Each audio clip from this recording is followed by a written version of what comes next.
Welcome to 1 PM News. This is Madhuri. Bulletin details చూస్తే అనగనగా ఓ ముంబై ప్రేమ జంట. ఆ ప్రేమ జంటని విడదీయడం కోసం బెజవాడ పోలీసులకు ఓ పెద్ద డీల్ ఇచ్చాడు ఓ ప్రముఖ మాజీ సలహాదారుడు. ఎలక్షన్ ఫలితాల ముందు వరకు ఆంధ్ర రాష్ట్రంలో ఆ సలహాదారుడు ఏది చెబితే అదే పోలీసులు శిరసావహిస్తారు. ఆ సలహాదారుడు నంది అంటే నంది, పంది అంటే పంది అంటారు. ప్రేమ జంటను విడదీయడం కోసం బెజవాడ మాజీ పోలీస్ బాస్ ఏం చేశాడు? ఎంతమంది పోలీసులు ముంబైకి వెళ్లారు?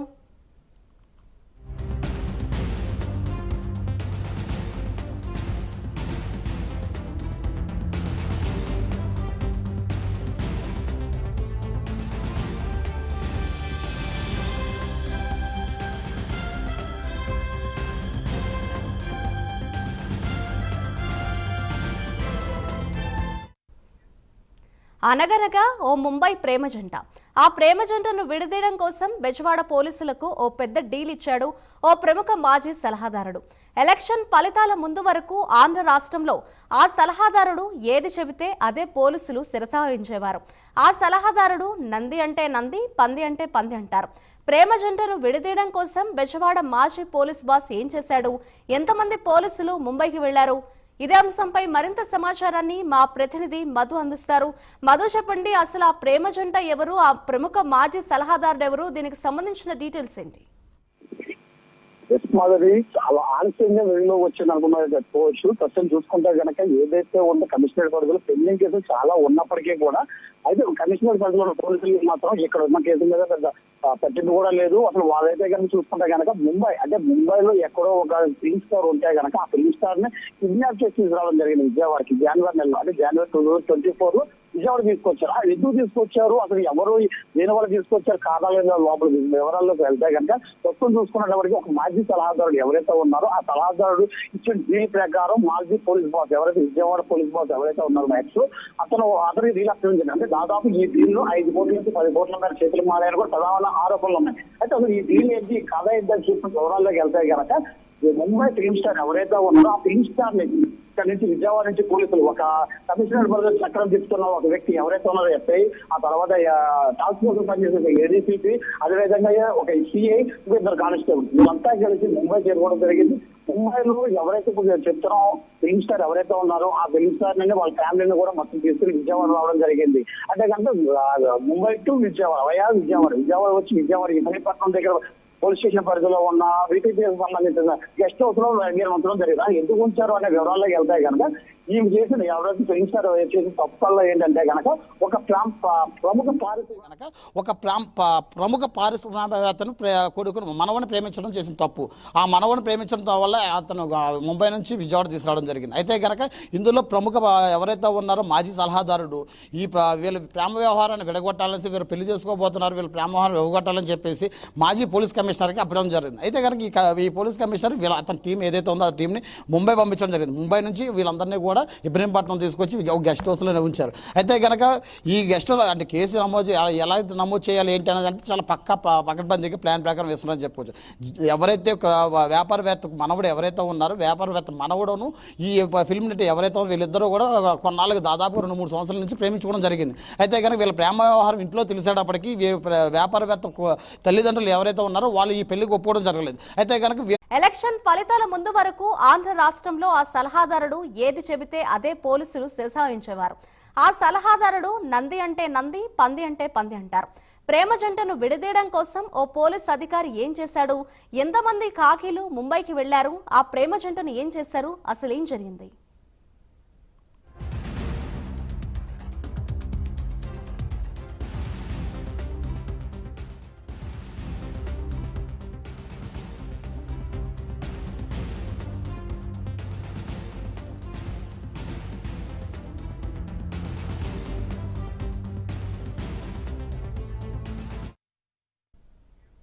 సదరు పోలీస్ అధికారి ఇచ్చిన డీల్ ని పక్కాగా ఎలా అమలు చేశారు?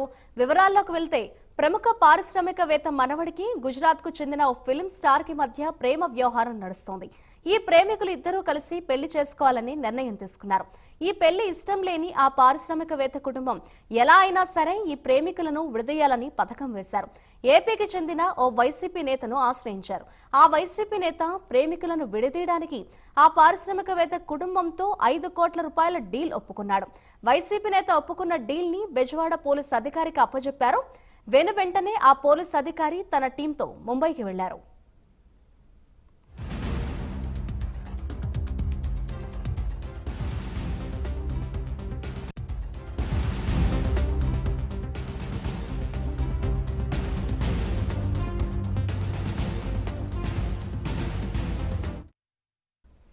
ఇక జనవరి నెలలో ముంబై వెళ్లిన బెజవాడ పోలీసులు పారిశ్రామికవేత్త మనవడు ప్రేమించిన ఫిల్మ్ స్టార్ ని వారి కుటుంబ సభ్యులను కిడ్నాప్ చేసి ఎన్టీఆర్ జిల్లా ఇబ్రహీంపట్నం కొండపల్లి ఖిల్లాలో కొన్ని రోజులు దాచిపెట్టారు. ఆ తర్వాత ఆ ఫిల్మ్ స్టార్ ని బెజవాడ పోలీసులు శారీరకంగా హింసించారు. పారిశ్రామికవేత్త మనవడితో ఉన్న ఫోటోలను, కాల్ లిస్ట్ ని, టోటల్ ఎవిడెన్స్ ని డిలీట్ చేసి తప్పుడు కేసు బనాయించి జైలుకు పంపారు.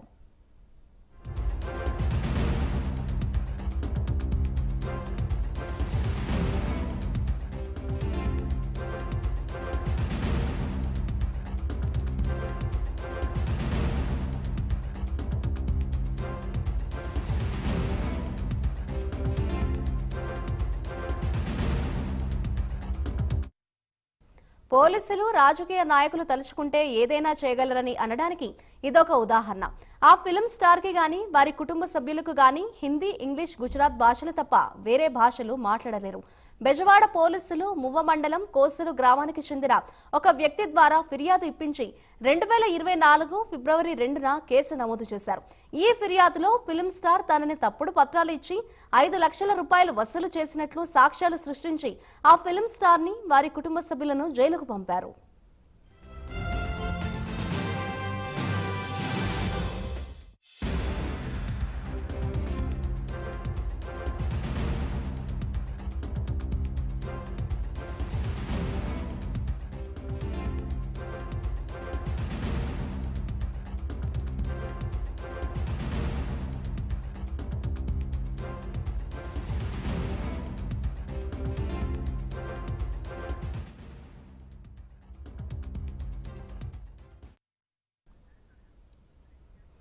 ఇందులో ట్విస్ట్ ఏంటంటే పోలీస్ తాలూకా ఫిర్యాదుదారుడు ఫిల్మ్ స్టార్ కి బెయిల్ ఇప్పించినది పోలీసుల తరఫు రాయర్లు. ఫిల్మ్ స్టార్ ని కొందరు పోలీస్ అధికారులు కలిసి ఈ దురాఘాతానికి పాల్పడ్డారు. దీనిపై మరింత సమాచారాన్ని మధు అయితే అందిస్తారు. మధు, చెప్పండి, అసలు ఆ ప్రేమ జంటకు ఆ ప్రముఖ మాజీ సలహాదారుడికి ఉన్న సంబంధం ఏంటి? ఆ పారిశ్రామికవేత్తతో 5 కోట్ల దాకా కూడా డీల్ కుదుర్చుకున్నాడు అన్నట్లుగా అయితే తెలుస్తోంది మనకి. దీనికి సంబంధించి మనం ఏ విధంగా చూడొచ్చు అంటారు? మాధురి ఒక ఆడపిల్ల ఒక వ్యక్తిని ప్రేమిస్తే గనక అంటే ధనిక కుటుంబానికి ఉన్న కుటుంబానికి సంబంధించిన ఒక ఆడపిల్ల ప్రేమిస్తే గనక అమ్మాయి జీవితం ఎలా నాశనం అయిపోద్దని చెప్పుకోవడానికి ఒక చిన్న ఉదాహరణ మాత్రం ఇది. అంటే ఒక ఏదైతే వ్యాపారవేత్త ఉన్నాడో ఆ వ్యాపారవేత్త మనవడిని ఈ అమ్మాయి ప్రేమించడం జరిగింది. అంటే ఈ అమ్మాయిని వ్యాపారవేత్త మనవడు ఇష్టపడ్డాడు, కానీ ఈ అమ్మాయి అతను ఫస్ట్ ఇష్టపడలేదు. అయితే కనుక వీళ్ళిద్దరూ ప్రేమాయణం నడుస్తూనే ఉంది, ఇంట్లో చెప్పారు. అయితే కనుక వాళ్ళ ఇంట్లో ఎవరైతే వ్యాపారవేత్త ఇంట్లో తల్లిదండ్రులు ఎవరు ఒప్పుకోవడం జరిగింది. అయ్యేటప్పటికి వీళ్ళు బయటకు వెళ్ళి మేము వేరే పెళ్లి చేసుకుంటాం, మేము ఇద్దరం కలిసి పెళ్లి చేసుకుంటాము, మేము ఉన్నతమైన జీవితం అనుభవిస్తామని చెప్పేసి ఇంట్లో పెద్దలతో ఎప్పుడైతే చెప్పారో ఆ చెప్పడంతోనే వెంటనే ఎవరైతే వ్యాపారవేత్త తల్లిదండ్రులు ఎవరైతే ఉన్నారో ఒక ప్రముఖ ఎవరైతే ఉన్న సలహాదారుని చేరడం జరిగింది. ఆ సలహాదారుడు అయితే కనుక మీకెందుకు మేము వాళ్ళిద్దరిని వాళ్ళిద్దరు ప్రేమికులిద్దరిని విడదీస్తామని చెప్పి డీల్ కుదుర్చుకోవడం జరిగింది. ఆ డీల్ని ఒక ఎవరైతే ఉన్నారో విజయవాడ మాజీ కమిషనర్కి అప్పచెప్పడం జరిగింది. అయితే ఈ కమిషనర్ ఏదైతే ఉన్నారో వాళ్ళ టీంను మొత్తం అంతా ముంబై నుంచి పంపించారు. జనవరిలో ముంబై నుంచి విజయవాడ తీసుకొచ్చిన తర్వాత ఇబ్రహీంపట్నం దగ్గర సంబంధించి ఒక గెస్ట్ హౌస్లో వీళ్ళందరూ ఎవరికి తెలియకుండా అక్కడ ఉంచడం జరిగింది. వీళ్ళందరినీ కూడా వాళ్ళతో పాటు ఎవరైతే ఫిల్మ్ స్టార్ ఉన్నారో వాళ్ళ తల్లిదండ్రులు అలాగే వాళ్ళ తమ్ముడిని కూడా తీసుకురావడం జరిగింది. అయితే కనుక వాళ్ళ తల్లిదండ్రులు ఇద్దరిని కూడా అంటే తల్లిని ఫిల్మ్ స్టార్ని వేరే వేరే గదుల్లో ఉంచి ఎవరైతే మగవాళ్ళు ఎవరైతే ఉన్న తండ్రిని తమ్ముడిని కూడా ఇద్దరిని కూడా బట్టలు లేకుండాను అండర్వేర్తోను దాదాపు 18 రోజుల పాటు టార్చర్ పెట్టారని చేసి కూడా ప్రధానమైన ఆరోపణలు ఉన్నాయి. అయితే కనుక ఇదంతటికీ కారణం దేనికోసం అంటే కనుక అమ్మాయి ఫోన్లో ఉన్న అతని డేటా ఎవిడెన్స్ ఏదైతే ఉందో వ్యాపారవేత్తకు సంబంధించిన మనవడి ఎవిడెన్స్ ఏదైతే ఉందో ఆ ఎవిడెన్స్ మొత్తం అంతా డిలీట్ చేయించి సైబర్ క్రైమ్లను దాదాపు మొత్తం ఆ ఫోన్ అంతా రీస్టార్ట్ చేయడం జరిగింది. ఆ రీస్టార్ట్ చేసిన తర్వాత కోసూరులో ఎవరైతే ఉన్నారో ఆ మౌ మండలానికి సంబంధించిన కోసూరులోనూ ఒక వ్యక్తి వెంకటేశ్వర అన్న వ్యక్తితో కంప్లైంట్ ఇప్పించి అంటే కోసూరు మండలానికి సంబంధించింది అది కృష్ణా జిల్లాలోకి వచ్చింది. ఇక్కడ చూసుకుంటే పరిస్థితి చూసుకుంటే ఇక్కడ ఎన్టీఆర్ జిల్లాలోకి వస్తుంది. అంటే అక్కడ ఉన్న వ్యక్తి ఇక్కడికి వచ్చి ఇబ్రహీంపట్నం వచ్చి ఈ అమ్మాయి మీద ఫిర్యాదు చేసినట్టు ఒక ఫిర్యాదు ఇవ్వడం జరిగింది. అయితే కనుక ఆ వ్యక్తి కూడా ఒక వైసీపీ కార్యకర్తను కూడా ప్రధానమైన ఆరోపణ ఉంది. అదేవిధంగా చెప్పుకుంటే కనుక పోలీసులు ఇన్ఫార్మర్ కూడా పనిచేస్తారనేది కూడా మన దగ్గర సమాచారం అయితే ఉంది. అయితే కనుక ఇందులో చూసుకుంటే కనుక అంటే కేవలం డబ్బు కోసం ఒక ఆడపిల్ల జీవితం నాశనం చేయడానికి అని చెప్పడానికంటే ఒక ఉదాహరణ చెప్పుకోవచ్చు. అయితే కనుక ఈ విధంతా ఎపిసోడ్ నడిపించింది అంతా కూడా పోలీసులు ఆపరేట్ చేస్తున్న ఫోన్లోనే. ఈ అమ్మాయి ఫోన్ పోలీసుల చేతిలో పెట్టుకుని వీళ్ళు ఆపరేట్ చేయడం, మనీ ట్రాన్స్ఫర్ చేయడం కానీ, అదేవిధంగా చాటింగ్ చేయడం కానీ ఆ వ్యక్తితో కానీ మొత్తం అంతా చేసినంతా పోలీసులు అనేది ప్రధానమైన ఆరోపణలు. అయితే కనుక ఇదంతా చేసి ఇదంతా చీటింగ్ కేసు, అంటే తప్పుడు పత్రాలు ఇచ్చి అతని దగ్గర డబ్బులు కాజేసిందని చెప్పేసి ఎవరైతే ఉన్నారో ఈ ఫిలిం నటి మీద ఈ కేసు నమోదు చేశారు. ఈ అమ్మాయితో పాటు వాళ్ళ తల్లిదండ్రుల పేరు మీద, వాళ్ళ తమ్ముడి పేరు మీద, నలుగురు పేరు మీద కూడా ఎఫ్ఐఆర్లు పేర్లు చేర్చడం జరిగింది. అయితే కనుక ప్రస్తుతం చూసుకుంటే కనుక వీళ్ళందరినీ కూడా అంటే ఫిర్యాదుదారుడు వైసీపీ కార్యకర్త, అదేవిధంగా చూసుకుంటే కనుక వీళ్ళని కోర్టులో ఎఫ్ఐఆర్ కట్టి కోర్టులో ప్రొడ్యూస్ చేస్తానికి వాదించిన లాయర్ కూడా పోలీసులకు సంబంధించిన లాయరే, బెయిల్ తీసుకొచ్చింది కూడా పోలీసులకు సంబంధించిన లాయరే. అయితే వీళ్ళని జైలు పంపించి అక్కడ భోజనం ఏర్పాట్లు చేయించింది కూడా పోలీసులే. అక్కడి నుంచి విజయవాడ నుంచి ఎప్పుడైతే కనుక ఈ కేసు కొట్టేసేసారు, బెయిల్ మీద బయటకు వచ్చిన తర్వాత మళ్ళీ ముంబై తీసుకెళ్ళింది కూడా దగ్గర పోలీసులే. అయితే కనుక ఈ వివరాలన్నీ ఎవరికి కూడా బయటకు తెలియకుండా చాలా గోప్యంగాను ఒక ఎవరైతే ఉన్నారో అడిషనల్ ఏడీసీపీ, అదేవిధంగా ఒక ఎస్ఐ, ఒక సిఐ, ఒక నలుగురు కానిస్టేబుల్, ఒక మాజీ సిపి వీళ్ళంతా కలిసి పకడ్బందీగా ప్లాన్ చేసి అంటే జనవరి నెలలో అంటే ఎలక్షన్ ముందులో జరిగింది ఈ మొత్తం అంతా ఎపిసోడ్ అంతా. ఇదంతా ఎవరికి కూడా తెలియకుండానే ఒక ఆడపిల్లని నానా రకంగా శారీరకంగా మానసికంగా దగ్గర ఏదేమైనా ఉందో ఏ మాజీ సిపి ఎవరైతే ఉన్నారో శారీరకంగా అతను ఆ అమ్మాయి ఫిల్మ్ నటిని అనుభవించారనేసి ఆ తర్వాత కింద హోంగార్డ్ స్థాయి వరకు కూడా ఈ అమ్మాయితో కూడా శారీరక సంబంధం పెట్టుకున్నారనేది కూడా ప్రధానమైన ఆరోపణ వస్తుంది. అదేవిధంగా ఈ విషయాన్ని కనుక బయటకు చెప్తే కనుక మీ జీవితాలు నాశనం చేస్తాం, మళ్ళీ ఇంక వేరే కేసులో కూడా ఇరికిచ్చి మిమ్మల్ని ఇబ్బంది పెడతామని చెప్పేసి వార్నింగ్ ఇవ్వడం కూడా జరుగుతుంది. అదేవిధంగా చూసుకుంటే కనుక ఇది చాలా ఆలస్యంగా బయటకు వచ్చేది అనేది. అయితే ప్రైమరీకి మాత్రం దాదాపు జూన్ నెలలోనే మన చేతిలో ఉన్నాయి. అయితే కనుక ఈ కేసుకు సంబంధించిన పూర్తి వివరాలు అయితే మన దగ్గర మాత్రమే ఉన్నాయని చెప్పుకోవచ్చు. అయితే కనుక మొదటి ఇక్కడ చూసుకుంటే పరిస్థితి అర్థమవుతుంది కదా. ఇప్పుడు ఆ అమ్మాయి ఫిల్మ్ స్టార్ ఎవరైతే ఉన్నారో ఒక ధనిక కుటుంబానికి సంబంధించిన వ్యక్తిని ప్రేమిస్తే ఎలాంటి ప్రమాదం జరుగుద్దని చెప్పుకోవడం చిన్న నిర్వచనం అనుకోవచ్చు. అయితే కనుక ఇందులో అంటే వీళ్ళ లబ్ధి కోసం పోలీసులు కానీ అదేవిధంగా రాజకీయ నాయకుల లబ్ధి కోసం ఒక ఆడపిల్ల జీవితాన్ని నాశనం చేశారని చెప్పుకోవచ్చు. అయితే విధంగా చూసుకుంటే కనుక ఈ ఎపిసోడ్ ఎందుకంటే పోలీసులు ఎందుకు ఇంత ఇన్వాల్వ్మెంట్ అవ్వాల్సి వచ్చింది అంటే ఒక సలహాదారుడు చెప్తే పోలీసులు ఇన్వాల్వ్ అవుతారా అంటే చట్టాన్ని తొంగలో దొక్కుతారా అనే విషయం పక్కన పెడితే కనుక అసలు పోలీసులు అంత వ్యక్తిగతంగా తీసుకోవాల్సిన అవసరం ఏముంది ఈ విషయంలో. అదే కనుక దాని గురించి చూసినా ఈ ఫిలిం నటికి ఎవరైతే ఉందో ఈ ఫిలిం నటి కనీసం బయటకు కూడా చెప్పుకోలేని పరిస్థితి అయితే ఉంది. అయితే కనుక విజయవాడ కమిషనరేట్ పరిధిలో చూసుకుంటే కనుక కొన్ని వేల కేసులు పెండింగ్ కేసులు, ఆ కేసులను ఎవరూ పట్టించుకోరు. కేవలం ఇలాంటి డబ్బులు వస్తున్నాయి డీల్ ఉంది కాబట్టి ఇక్కడ నుంచి విజయవాడ నుంచి పోలీసులు బయలుదేరారు, ముంబై వెళ్ళారు. ముంబైలో కిడ్నాప్ చేసుకొచ్చారు. అంటే వాళ్ళకి మాత్రం భాష తెలియదు, తెలుగు రాదు వాళ్ళకి, ఓన్లీ ఒక ఇంగ్లీషు, ఒక గుజరాతీ, ఒక హిందీ, ఈ 3 లాంగ్వేజ్లో మాట్లాడగలరు. ఇక్కడ ఉన్న పోలీసులకు మాత్రం ఒక హిందీ రాదు, ఒక ఇంగ్లీష్ రాదు, ఏమీ రాదు, ఒక తెలుగు మాత్రం మాట్లాడతారు. వీళ్ళు మాట్లాడే లాంగ్వేజ్ వాళ్ళకి అర్థం కాదు, వాళ్ళకి మాట్లాడే లాంగ్వేజ్ వీళ్ళకి అర్థం కాదు. అయితే ఓన్లీ బాడీ లాంగ్వేజ్తోనే కొట్టారని చేసి వీళ్ళు ఇబ్బంది పెట్టారని కూడా అర్థమవుతుంది. అయితే కనుక ఇప్పుడు ప్రస్తుతం చూసుకుంటే కనుక ఈ కేసుకు సంబంధించిన వివరాలన్నీ మన దగ్గర ఉన్నాయి.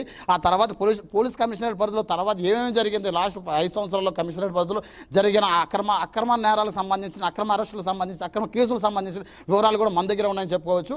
అదేవిధంగా చెప్పుకుంటే కనుక ఈ వ్యాపార వ్యక్తికి సంబంధించిన వ్యక్తి ఎవరైతే ఉన్నారో అతనికి ఈ అమ్మాయి ఎవరైతే పోలీసులు ఈయనతో శారీరక సంబంధం పెట్టుకున్నప్పుడు ఫోటోలు తీసి ఆ వ్యక్తి ఎవరైతే ఉన్నారో ప్రేమించిన వ్యక్తికి ఫోటోలు పెట్టి ఇదిగో ఈ అమ్మాయి క్యారెక్టర్ ఎలాంటిది, క్యారెక్టర్లెస్ అమ్మాయి, ఈ అమ్మాయి నువ్వు ఎలా ప్రేమిస్తావని చెప్పి అతను మనసు విరగొట్టారని చెప్పి కూడా చాలా అంటే ప్రధానమైన ఆరోపణలు అనే కాదు వాస్తవాలు కూడా ఈ కేసు కనుక మళ్ళీ రీఓపెనింగ్ చేసి కనుక విచారిస్తే కనుక చాలా పలు విషయాలు అయితే బయటపడతాయని చెప్పుకోవచ్చు. అయితే కనుక ఈ ప్రస్తుతం చూసుకుంటే కనుక వాళ్ళ ఫోన్ నెంబర్ కూడా ఉంది, ఎవరైతే ఉన్నారో ప్రముఖ నటికి ఫోన్ నెంబర్ మన దగ్గర ఉంది. ఆ నెంబర్ చేస్తూ ఉంటే కనుక ఫోన్ లిఫ్ట్ చేయని పరిస్థితి. అయితే కనుక ఈ కేసు గురించి వదిలేయండి వద్దు అని కూడా ప్రాధాయపడుతున్నారు. అయితే కనుక ఇప్పుడు ఎవరైతే ఉన్నారో ఇక్కడ కోసూరు గ్రామానికి చెందిన వ్యక్తి ఎవరైతే వెంకటేశ్వరరావు ఉన్నారు ఫిర్యాదుదారుడు అతను కనుక పిలిచి విచారిస్తే కనుక ఈ కేసు కంతా మళ్ళీ వీళ్ళ ఆడపిల్ల ఎవరైతే ప్రేమించిన ఆడపిల్ల ఎవరైతే ఉందో ఫిలిం నటి ఆ అమ్మాయికి మాత్రం న్యాయం చేయగలుగుతాం అని మాత్రం చెప్పుకోవచ్చు. అయితే విధంగా ఇదంతా చూసుకుంటే ఎపిసోడ్ చూసుకుంటే కనుక ఫస్ట్ ఉదయం నుంచి కూడా మనం ఈ వార్త రాసిన కాడి నుంచి కూడా మనకి అనేక ఇబ్బందులు కదా ఫోన్లు కూడా వస్తామని చెప్పుకోవచ్చు. అయితే కనుక ప్రస్తుతం చూసుకుంటే కనుక ఎవరైతే ఉన్నారో వ్యాపార వ్యక్తికి సంబంధించిన మనవడు, ఆ తర్వాత ఫిలిం నటికి దానికి ఫిల్మ్ నటి, ఆ తర్వాత సలహాదారుడు, కమిషనర్, ఈ నలుగురు ఎవరైతే ఉన్నారో అక్కడ ఏం జరిగింది ఎపిసోడ్ మొత్తం అంతా కూడా వీళ్ళ దగ్గర ఉంది. ఈ ఎపిసోడ్ మొత్తంలో 5 కోట్ల నుంచి 10 కోట్ల డీల్ కూడా జరిగిందనేసి, చేతులు మారాయనేసి. అదేవిధంగా చూసుకుంటే కనుక వీళ్ళకి వెళ్తానికి కూడా వీళ్ళ దగ్గర డబ్బులు లేకపోతే ఫ్లైట్ టికెట్లు మొత్తం ఇక్కడ నుంచి చెన్నై నుంచి ముంబై పంపించడానికి ఫ్లైట్ టికెట్లు కూడా పోలీసులే తీసి దగ్గరుండి పంపించారనేది కూడా తెలుస్తూ ఉంది. అయితే కనుక ఈ ప్రస్తుతం చూసుకుంటే కనుక ఈ ముంబైకి సంబంధించి అంటే ముంబైలో ఉన్న ఫిల్మ్ నటికి విజయవాడలో ఉన్న పోలీసులకి సంబంధాలు ఏంటి అని చూసుకుంటే కనుక కేవలం ఇక్కడ కనిపిస్తూ ఉంది ఒక అధికారం, ఒక డబ్బు, ఈ రెండు మాత్రమే కనిపిస్తూ ఉంది. అంటే డబ్బును డబ్బులను ప్రేమించారు, అక్కడ చూసుకుంటే రాజకీయ నాయకులు అధికారాన్ని అడ్డం పెట్టుకుని వాళ్ళ లావాదేవీలు నడిపించుకోవడం, ఆ వ్యాపారవేత్తతో సంబంధించిన లావాదేవీలు ఏదైతే ఆ లావాదేవీల కోసం ఈ డీల్ కమిషనర్కి అప్పచెప్పడం జరిగింది, మాజీ కమిషనర్కి. ఈ కమిషనర్ మొత్తం ఈ టీంని ఏదైతే ఉందో ఈ టీంని మొత్తం అంతా కూడా ముంబై పంపించడం జరిగింది. ముంబై నుంచి వాళ్ళ టీం అంటే కనీసం వాళ్ళ దగ్గర ఎఫ్ఐఆర్ కూడా లేకుండా వాళ్ళందరూ కిడ్నాప్ చేసి విజయవాడ తీసుకురావడం జరిగింది. అంటే కనుక కనీసం 41 ఇయర్ నోటీస్ ఇవ్వాలి, ఆ నోటీసులు కూడా ఇవ్వలేదు. అంటే అప్పటి వరకు కూడా ఈ అమ్మాయి మీద ఎట్లాంటి ఫిర్యాదులు కానీ ఏమీ లేవని చెప్పుకోవచ్చు. అయితే కనుక ఇక్కడికి వచ్చిన తర్వాత ఇబ్రహీంపట్నం గెస్ట్ హౌస్లో పెట్టిన తర్వాత వీళ్ళని విచారించి ఇలా ఫోన్ తీసుకుని డేటా మొత్తం అంతా డిలీట్ చేసిన తర్వాత కొత్త కథ మొదలైంది. అక్కడి నుంచి కోసూరు గ్రామానికి చెందిన వ్యక్తి ఎవరైతే ఉన్నారో వెంకటేశ్వర అనే వ్యక్తిని, ఆ వెంకటేశ్వర వ్యక్తితో కంప్లైంట్ ఇప్పించడం, ఇతను ఈ అమ్మాయి మీద మోసం చేశారు, అంటే తప్పుడు పత్రాలు చూపించి మోసం చేశారు, నా దగ్గర నుంచి 5 లక్షలు కాజేశారు వీళ్ళ కుటుంబ సభ్యులు అని చెప్పి వీళ్ళ నలుగురు మీద కూడా కేసు పెట్టి అదే రోజు మళ్ళీ బెయిల్ కోర్టుకు హాజరుపరచడం, మళ్ళీ వీరంతా మఫ్టీలో వెళ్ళి కోర్టుకు హాజరుపరచడం, హాజరుపరిచిన తర్వాత వాళ్ళ బెయిల్ మీద తీసుకురావడం, మళ్ళీ లోక్ అదాలత్లో పెట్టి మళ్ళీ కేసులు కొట్టివేయడం కూడా జరుగుతుంది. అంటే కనుక ఎంత పోలీసులు కానీ అధికారులు కానీ రాజకీయ నాయకులు కానీ తలుచుకుంటే పరిస్థితి ఎలా ఉంటుందని చూసుకోవడానికి చిన్న ఉదాహరణ మాత్రం అనుకోవచ్చు. అయితే కనుక ఇది వెలుగులో చూసిన ఒక కేసు అయితే కనుక వెలుగులోకి రాని కేసులు చాలా ఉన్నాయి. ఇవన్నీ కూడా రోజుకు ఒకటి చొప్పున ప్రైమరీ ఎపిసోడ్ కింద వేస్తామనేసి కూడా చెప్పుకోవచ్చు. అదే విధంగా చూసుకుంటే కనుక ఇది వ్యవహారం అంతా నడుస్తున్నప్పటికీ కూడా ఇప్పుడు ప్రైమరీ మీద ఒత్తిడి కూడా పెరుగుతుంది, వార్తను ఆపమని కూడా ఒత్తిడి పెరుగుతుంది. అయినప్పటికీ కూడా మేము ఎక్కడ తగ్గే పరిస్థితి అయితే కనిపించిన పరిస్థితి అయితే కనిపిస్తూ ఉంది. అయితే కనుక ఈ ఎవరైతే ఉన్నారో వ్యాపారవేత్త పేరు, ఎవరైతే సలహాదారుడు అతని పేరు, ఇప్పుడు ఎవరైతే ఉన్నారో పోస్టింగ్ లేకుండా డీజీపీ ఆఫీసులో సెలవు మీద ఉన్న ఐపీఎస్, ఈ ఐపీఎస్ను కూడా తొందరలోనే పేర్లతో వివరాలు కూడా ఇస్తామని చెప్తాం పరిస్థితి కనిపిస్తూ ఉంది. మాధురి, అయితే మధు మీరు చెప్తున్నారు ఒక మాజీ సలహాదారుడి హుకుంతో చూస్తే ఒక మాజీ పోలీస్ కమిషనర్ ఈ విధంగా బెజవాడ పోలీసుల టీంని పంపించి ఈ విధంగా ఒక అమాయక ఫిలిం స్టార్ని వేధింపులకు గురి చేశారని చెప్తున్నారు. ఇప్పుడు కొత్త ప్రభుత్వం కావచ్చు, కొత్త పోలీస్ కమిషనర్ వచ్చారు కాబట్టి దీనికి సంబంధించి ప్రైమ్ లైన్ దగ్గర కీలక సాక్ష్యాధారాలు ఉన్నాయంటున్నారు. ఈ కేసుకు సంబంధించి మళ్ళీ ఈ కేసుని రీఓపెన్ చేసే అవకాశం ఏమైనా ఉంది అని అనుకోవచ్చు అంటారా మధు? ఎస్ మాధురి, ప్రస్తుతం చూసుకుంటే కనుక గడిచిన 5 ఏళ్లలో చూసుకుంటే కనుక వైసీపీ నాయకులు కానీ పోలీసులు కానీ చేసిన అరాచకాలను చూసుకుంటే కనుక ఒక్కొక్కటి బయట పెడతాం జరుగుతూ ఉంది. అయితే కనుక ఇప్పుడు ప్రస్తుతం ఎవరైతే కమిషనర్ ఉన్నారో ఆ కమిషనర్ దృష్టికి కూడా వెళ్ళడం జరిగింది. అసలు ఈ కేసును రీఓపెనింగ్ చేసి వాళ్ళ వివరాలు కావాలని మొత్తం నివేదిక ఇవ్వాలని చేసి కూడా కింద స్థాయి అధికారులు కూడా చెప్పడం జరిగింది. అయితే కనుక ఈ కేసు ఎప్పుడైతే వెంకటేశ్వర అనే వ్యక్తి ఎవరైతే ఫిర్యాదుదారునో అతను కనుక విచారిస్తే మొత్తం వివరాలన్నీ మొత్తం అన్ని అసలు నిజాలన్నీ బయటపడతాయని చెప్పుకోవచ్చు. అయితే మొదటి చూసుకుంటే కనుక 5 సంవత్సరాల్లో కూడా దాదాపుగాను వైసీపీ ప్రభుత్వం ఉన్నప్పుడు కూడా ఈ అక్రమ కేసుల్లో చూసుకుంటే కనుక ఇది ఒక్కటి మాత్రమే కాకుండా కొన్ని వందల కేసులు అక్రమ కేసులు కానీ లేకపోతే అక్రమంగా కంప్లైంట్లు లేకుండా కూడా కేసులు పెట్టిన పరిస్థితులు అయితే కనిపిస్తున్నాయి. అయితే కనుక విజయవాడలో కూడా క్రైమ్ రేట్ తగ్గింది అని ప్రతి సంవత్సరం మనకు డేటా ఇస్తూ ఉంటారు. క్రైమ్ రేట్ ఎక్కడ తగ్గలేదు. ఏపీలో లాస్ట్ 5 సంవత్సరాల్లో కూడా క్రైమ్ రేట్ పెరుగుతూనే ఉంది. 2018కి 2019, 2024కి కూడా కంపేర్ చేసుకుంటే కనుక క్రైమ్ రేట్ దాదాపుగా 60% పెరిగిందని మాత్రం చెప్పుకోవచ్చు. Madhuri, right, thank you Madhu.